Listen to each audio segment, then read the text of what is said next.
Often forgotten in the representation of the Mexican population, they are part of the minorities. It was in the 16th century that Mexico, formerly called New Spain, saw the first slaves from the African continent arrived on its land. In total, it is more than 200,000 slaves who have been deported.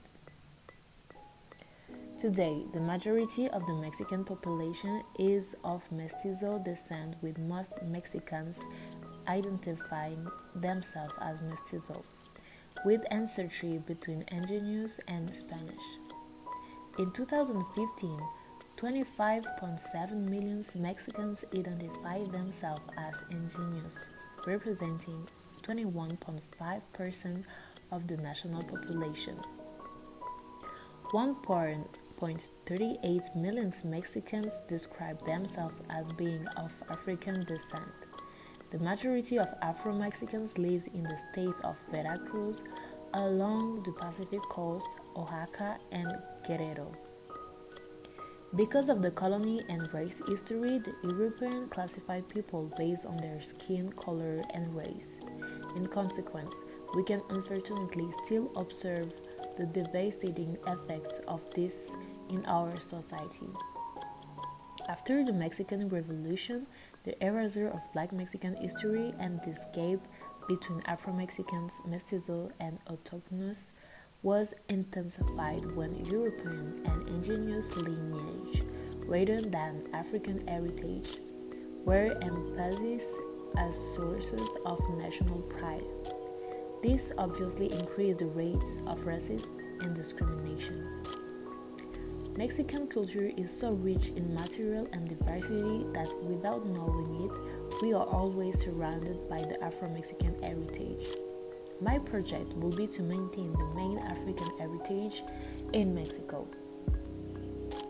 We want to focus on the creation of a toy library dedicated to Afro-Mexican culture and history. This place, located in Mexico City, will have several rooms adapted to different ages so that a maximum of people can feel concerned and included in this project. We want to act from the youngest age. We would like to diversify ourselves, highlight and promote the culture. That's it. That is why per month an event will be organized related to culture. Phase 1. The first phase will be to find a donor or an organization who will be interested about our project, to finance it, and then to find the perfect place who will be adapted to our needs. A simple space in Mexico City with different rooms will be perfect for us. We need to create rooms, at least 3 rooms adapted to different type of ages. Phase 2. The second phase will be to organize 1 event per month. So we need to find some artists who represent the Afro-Mexican heritage with dance show, fashion show, or painters. Phase 3. The third phase focused more on the development side of the project. We want to work on the long term. The objective in these future years will be to offer our recognized educational courses with experts on the subject. To conclude, we want each person to be able to identify themselves by finding their identity. We want to keep this culture and knowledge alive as much as possible. It will be a playful and educational space to learn, exchange, discover about Afro-Mexican culture. Passed on from generation to generation, they have evolved according to their environment through time and contribute to give us a sense of identity.